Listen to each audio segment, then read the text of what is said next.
Hello, I'm the Nostalgia Critic guy. Remember it so you don't have to. Halloween is all about monsters.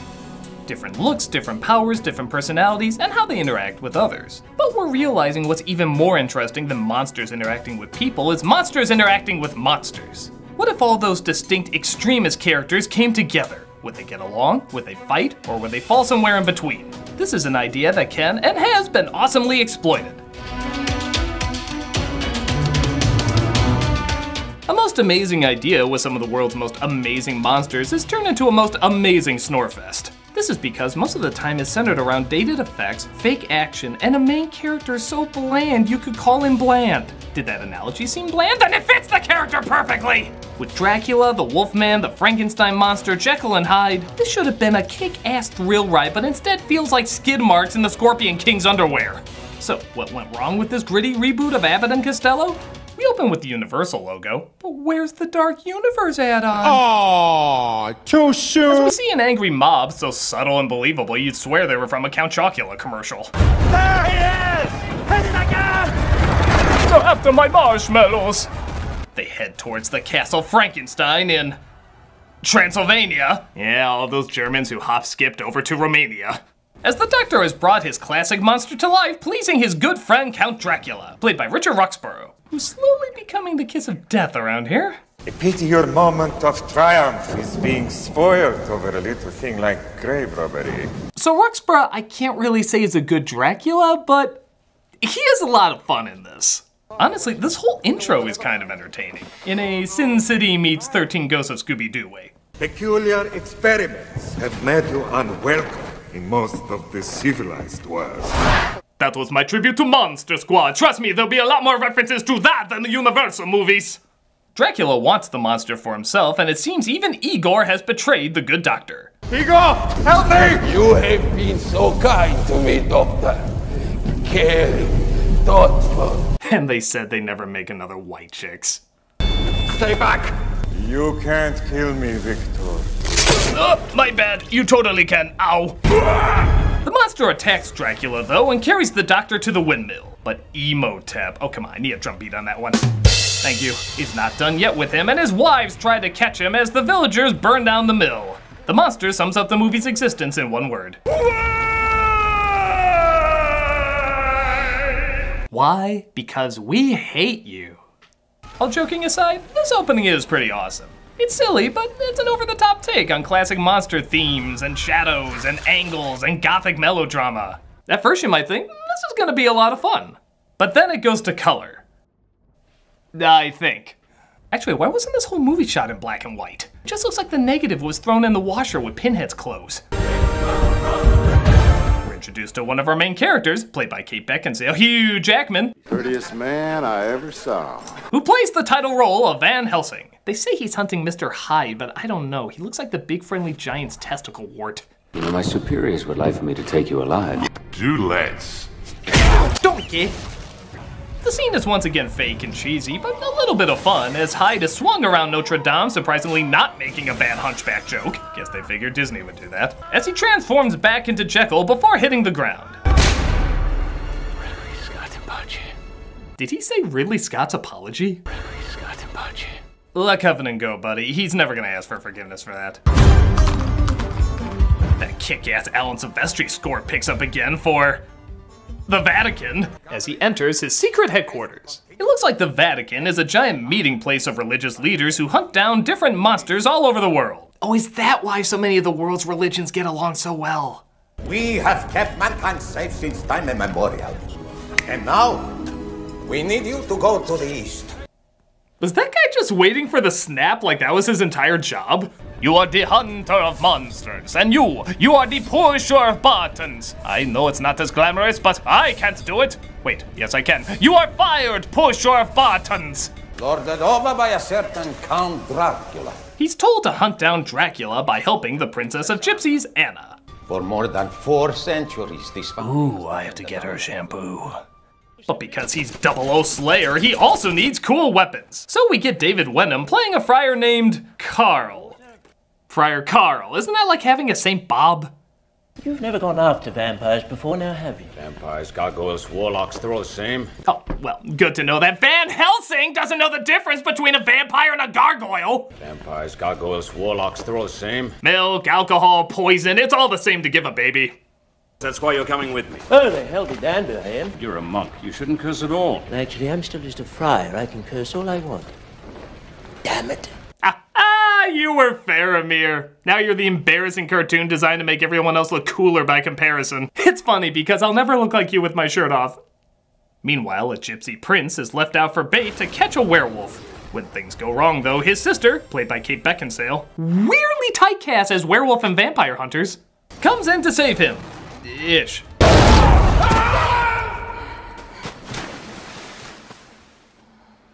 Well, my character's totally established now.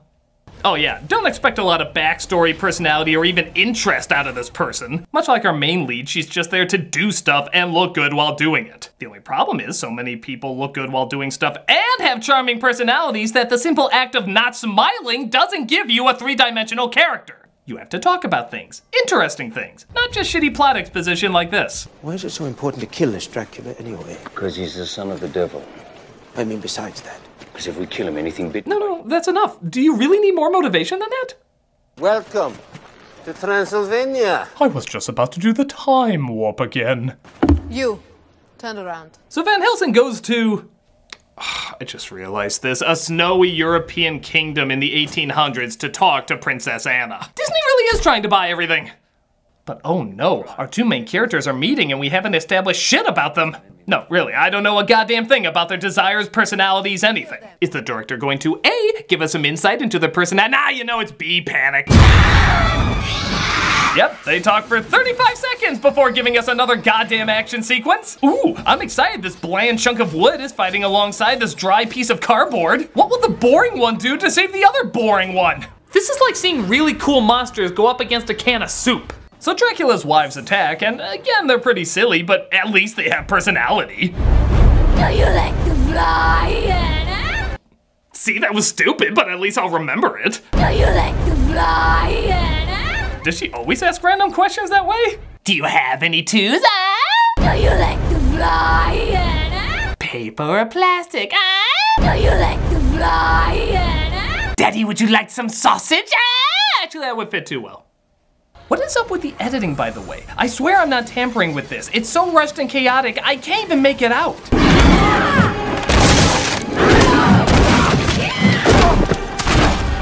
What the hell even was that? Just random moments in time of him getting hit?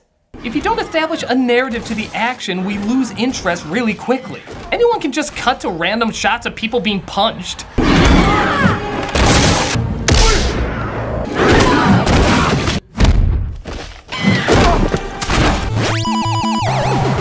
See? Not exciting. Who am I kidding? Knocking out Mike Tyson is always exciting. So they use holy water to super soak one of them to death. Forgive me, Father, I said yes to this movie. He's the first one to kill a vampire in over 100 years. So Van Helsing earns Anna's trust, but Dracula is so furious he pulls a Mavis pouting up the walls. I guess that's a vampire thing. Do we mean so little to you? Have you no heart? No! Don't try to out-ham me. I worked with John Woo and Baz Luhrmann. I have so much ham, I'm ending Looney Tunes shorts. So Anna talks about her motivation, her passion, and overall what makes her tick. Nah, just kidding. They talk about stuff they did and stuff they're going to do. Where do I find Dracula? Yes. He used to live in this very house 4 centuries ago. I can help you. I can handle this myself. So when does she get kidnapped? Funny thing, tough people don't have to actually say they're tough people. They just act that way. So when someone has to prove they're not a damsel in distress, it's usually lazy writing clarifying that's exactly what they are. I can take care of myself. I'm a damsel. I'm in distress. I can handle this. I'm perfectly capable of taking care of myself. And seeing what empty shells these two are, it probably won't be long until she can't handle herself. I didn't think it'd be that quick. Van Helsing. I don't even really get it. Why'd he knock her out? Was it to protect her? A lot of good that did. Her brother sneaks in, transformed into a werewolf, and tries to kill her. Was he using her as bait to catch the werewolf? Well, he sure wasn't on guard when the werewolf finally made his move. Thank God she wasn't still unconscious when he broke in, Van Dumbass.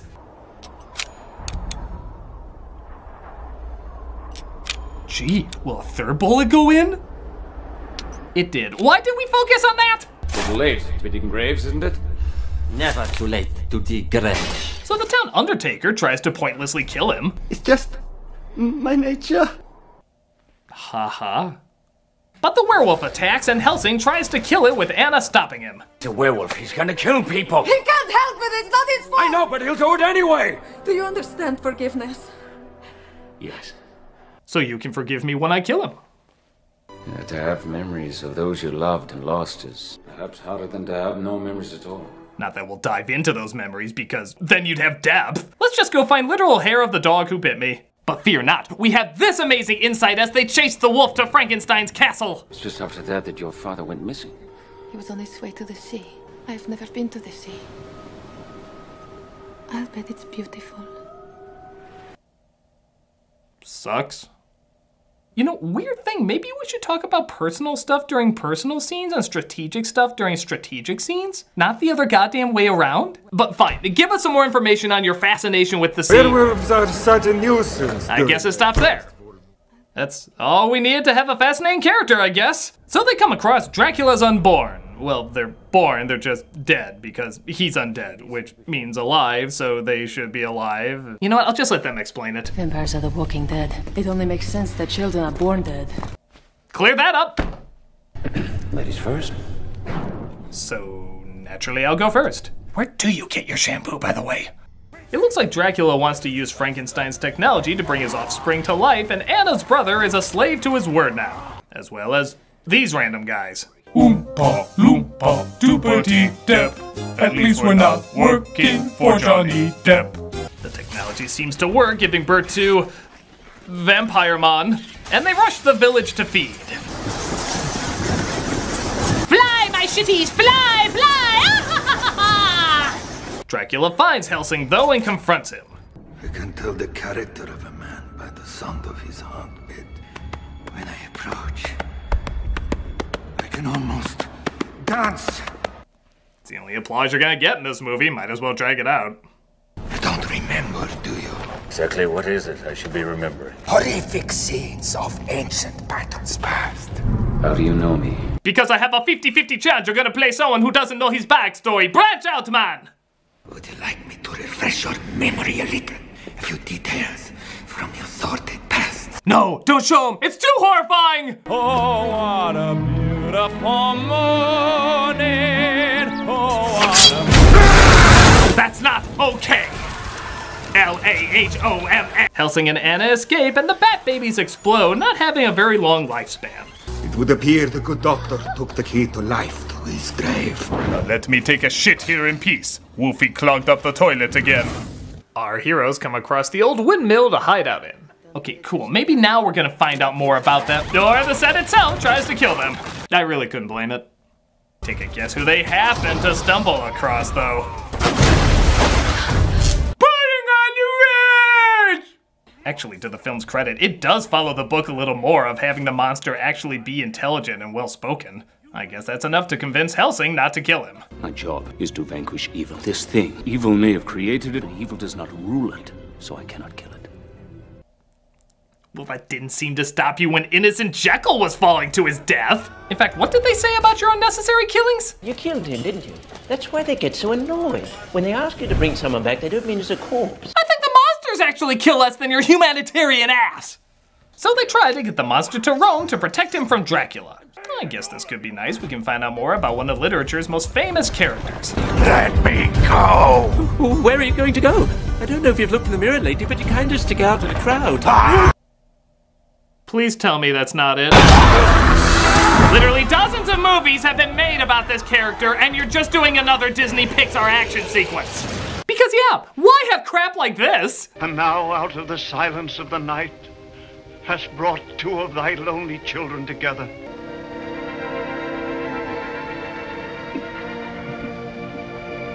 When we can have high art like this!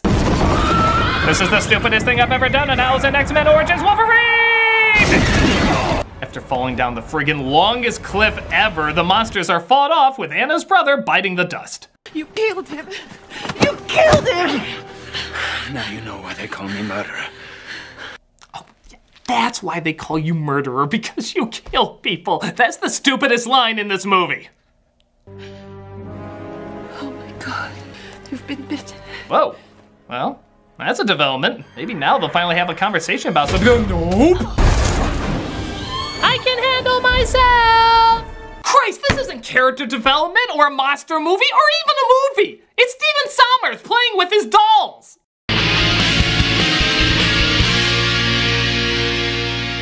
So our heroes walk into town looking like the opening of a joke as they're approached by one of Dracula's wives. The master commands a trade. The monster for the princess. That's the laugh of a woman who suddenly realized there were killer dogs on the other side of that wall.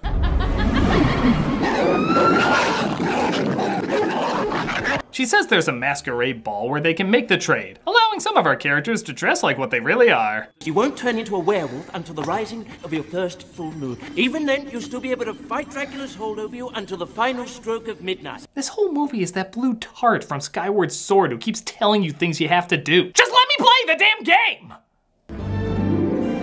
I guess I figured Helena Bonham Carter would be in this. Oh, that's not her. She can sing. How does it feel to be a puppet on my string?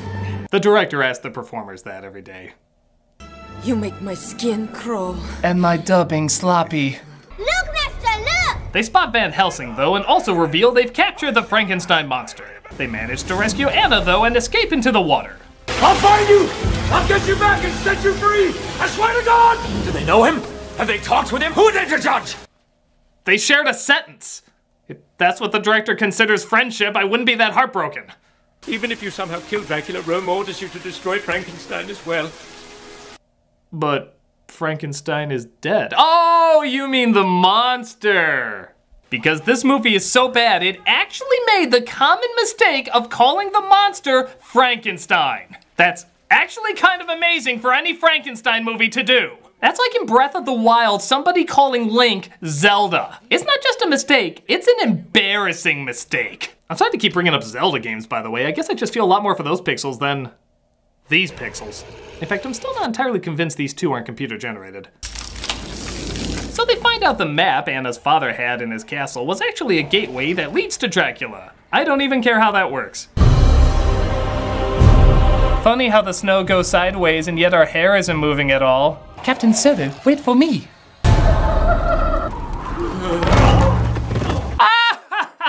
That's Friar Carl. Christ, that still sounds stupid. They discover the monster, oh my bad, Frankenstein, is sealed inside a zebra cake, which looks so ridiculous, even our heroes look like they don't know how to respond to it. Must not laugh. He has a cure to remove the curse of the werewolf. Why does Dracula have a cure? I don't care. Well, at least she's echoing the audience. They capture Igor, though, and Anna has him take her to where the cure is apparently hidden. I'll go first. Why doesn't she send Igor in to get it? Couldn't this obviously be a trap? She's a dumbass! One of the wives drops in and they have themselves a bat fight while the weenie sidekicks have their own little battle. This is like watching a fight from the pig and the chicken from Moana. This isn't especially interesting. Meanwhile, Van Helsing goes to free the monster. This is gonna hurt! I am accustomed to pain! Oh, so that's pain! I totally wasn't accustomed to that! Pain sucks! He's flung off the table and grabs onto a wire, swinging across the castle, knocking out Igor. Goodbye, Benny.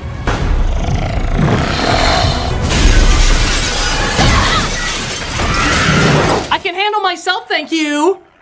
But Dracula appears to Van Helsing and oh, boo! I want to enjoy his hammy acting, not see him as Knight on Doll Mountain.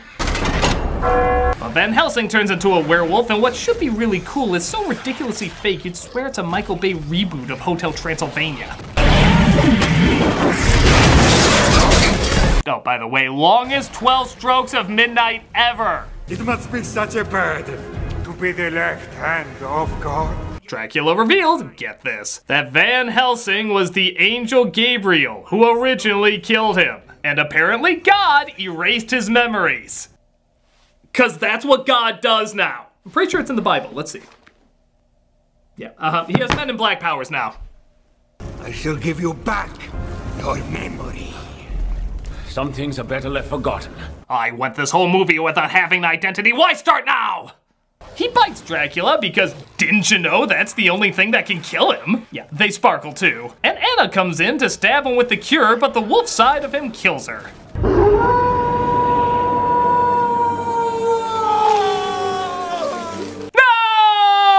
I'm gonna miss so much about her, like the fact that she had a brother. That's all she talked about. No! Yeah, $160 million budget, and they couldn't even master shooting grass in slow-mo. I don't know. I don't know.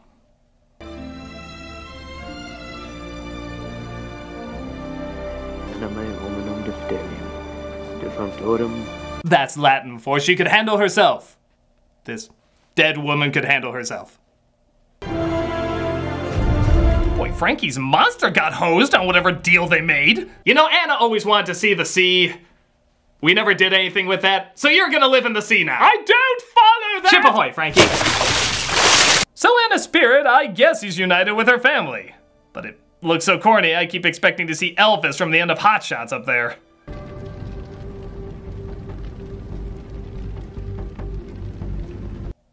So, final line? Am I actually so boring you didn't give me a final line? Come on, guys, you must have given me a final line. Nope, guess not. Good night, everybody. I have no idea why I did any of this. Van Helsing! Oh, I never thought I'd say this, but bring back Brendan Fraser. Okay, pros. The monsters are kind of fun. They overact and look fake, but their designs are cool and there's a lot of charm to them. The sets are cool. For all the CG in the movie, it is nice to see how much of these backgrounds were actually constructed. But the cons. The pacing is non-existent, the story is just an excuse for cartoon action sequences, and the main characters suck. There is no reason to like them outside of they do action stuff. They're given no personality, distract from the actual fun characters, and focus more on what they're doing as opposed to why they're doing it. Because of this, it's a super frustrating film because I want to see a movie with all these monsters. I want to see them fight. I want to see them act off each other. But instead, we focus on these bores. Why couldn't this film be about Dracula? Getting all the monsters together and what that entails. So yeah, the creatures were the coolest part of the movie. It's a shame the movie itself didn't pick up on that.